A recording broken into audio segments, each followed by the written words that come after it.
توان تا بیکران آرمان پرواز کرد، می توان دروازه های آرزو را باز کرد، می توان از واژه انسانیت دلشاد شد، می توان اندیشه های نیک را ابراز کرد.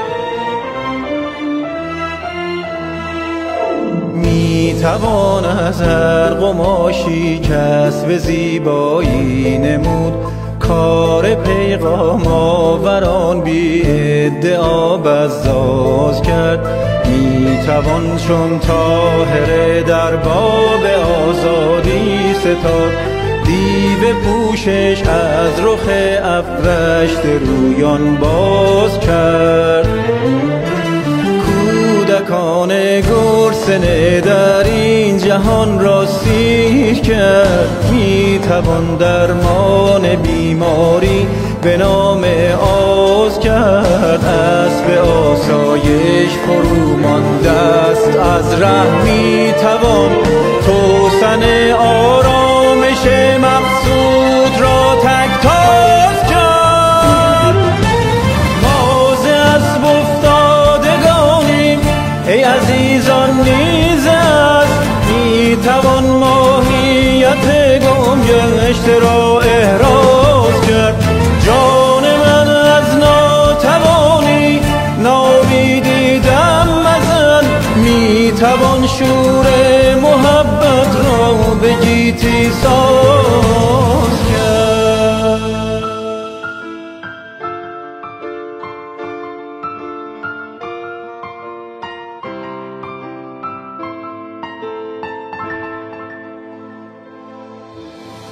It's possible to open doors to a dream. It's possible to become proud of humanity. It's possible to speak of noble thoughts. It's possible to feed hungry children of our world.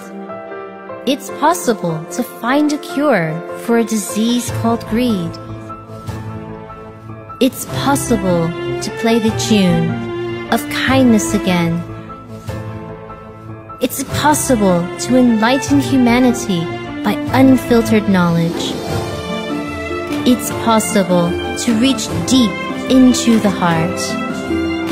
It's possible to shed ignorance and awaken people. It's possible to deliver heaven on earth. می توان راه حزین و موی را چون زندوبان با کرشمه هم نوای سلمک و شهناز کرد. با همین افکار ویران ساز انسان نوین می توان سازندگی بالندگی آغاز کرد. زخمه های دلکش تار شریف افسانه گشت، گرچه افسانه گری ها پنجه شهناز کرد. گرچه دشوار است اما مهیار عشق باز، می توان در چام کار خواجه شیراز کرد. ما ز اسب افتادگانیم ای عزیزان نیز است، می توان ماهیت گم گشته را احراز کرد. جان من از ناتوانی نامیدی دم مزن، می توان شور محبت را به گیتی ساز کرد.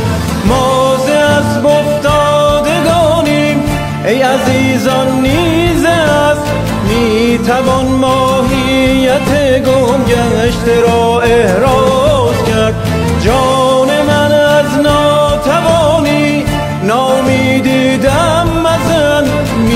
توان شور محبت را بگی تیزان